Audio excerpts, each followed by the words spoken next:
Amici di Storie Fuori Gioco, ben ritrovati in un nuovo appuntamento con Football Mystery, la webserie che racconta storie curiose, singolari, a volte incredibili del mondo del calcio.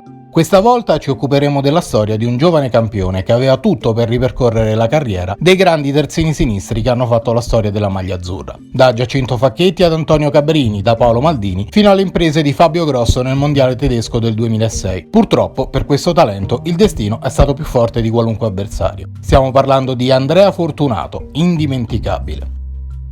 Nato a Salerno nel 1971, Andrea Fortunato cresce in una famiglia della buona borghesia campana, tanto che il padre, stimato cardiologo, gli consente di inseguire il pallone solo contemporaneamente al diploma. Andrea raggiunge entrambi, forse perché sulla fascia sinistra non riesce a fermarlo nessuno. Così diventa anche ragioniere, ma nel settore giovanile del Como capiscono già quando Andrea ha 13 anni che il suo futuro è nel calcio. A seguirlo è Giorgio Rustignoli, una delle vecchie volpi del calcio lombardo, che lavora a stretto contatto con un altro maestro come Mino Favini. Nel 1984 il Como ha due turbo sulle fasce, Fortunato a sinistra e un certo Moreno Torricelli a destra, che fino a 22 anni spenderà la sua carriera tra Oggione e Caratese per continuare ad aiutare la famiglia lavorando come falegname. Poi i due si ritroveranno alla Juventus, perché gli incroci del destino non si controllano. Mentre Torricelli lavora di assi e chiodi in Brianza, Fortunato scala la gerarchia del Como e il 22 novembre 1989 fa il suo esordio tra i professionisti in Serie B. I lariani quel giorno battono 1-0 il Cosenza, ma non riescono ad evitare la retrocessione. Crollo finale dopo gli anni gloriosi della Serie A. Sulla panchina comasca sia del vecchio Eugenio Bersellini, che fiuta subito il talento di quell'Interrail che sulla fascia sinistra travolge tutto e tutti. 27 presenze in Serie C1 e Genoa di Spinelli, fresco di qualificazione in Coppa UEFA, punta su di lui. L'occasione è grande, ma ci sono due problemi. Nel suo ruolo c'è un certo Branco e scalzare dalla fascia sinistra uno che non avrà la sua freschezza ma tira certe punizioni è pressoché impossibile per un ventenne. In più, Fortunato ha uno screzio col vice allenatore Maddè, che è più di un braccio destro per il tecnico Bagnoli.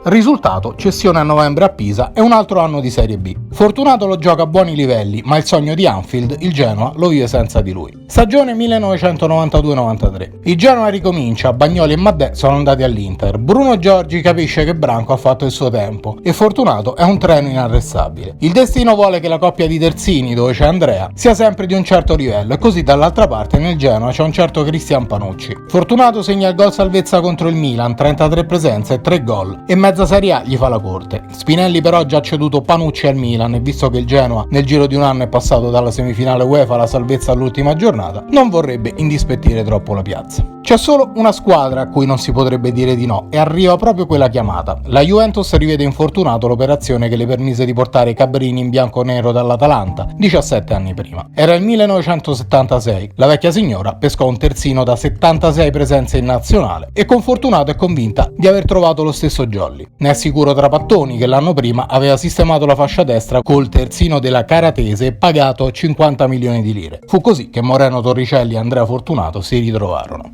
L'impatto è eccellente. Il 27 settembre 1993 Fortunato fa il suo esordio in nazionale a Tallinn contro l'Estonia.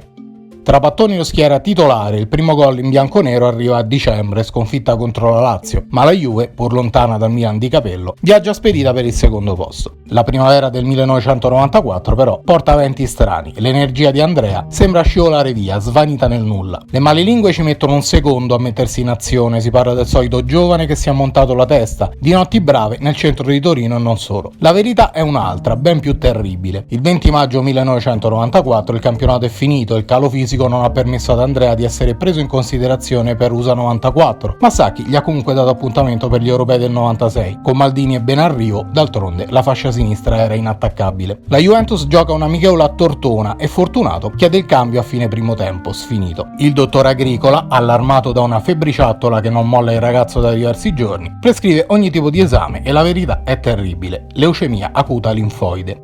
Fortunato è giovane, ma serve un donatore. Si tenta il trapianto con le cellule della sorella prima e del padre poi, in un calvario che alterna speranza a disperazione. Fabrizio Ravanelli mette a disposizione la sua casa di Perugia per le cure. A un anno dalla diagnosi, Andrea ricomincia ad allenarsi. Sembra vicino il miracolo, tanto che il giorno prima della trasferta in casa della Sampdoria, in febbraio, Fortunato fa una sorpresa alla squadra e si presenta in ritiro, invitato dal tecnico Marcello Lippi. Qualcuno iniziò a parlare di rientro e invece una crisi respiratoria, una polmonite, mise fine alle speranze il 25 aprile del 1995. La vita può dare tutto e tutto può togliere a neanche 24 anni, ma ci sono tracce destinate a durare per sempre, come quella scia sulla fascia sinistra, un moto perpetuo che sembrava destinato a durare in eterno. Non dimenticare è ciò che si può fare per rendere giustizia al talento.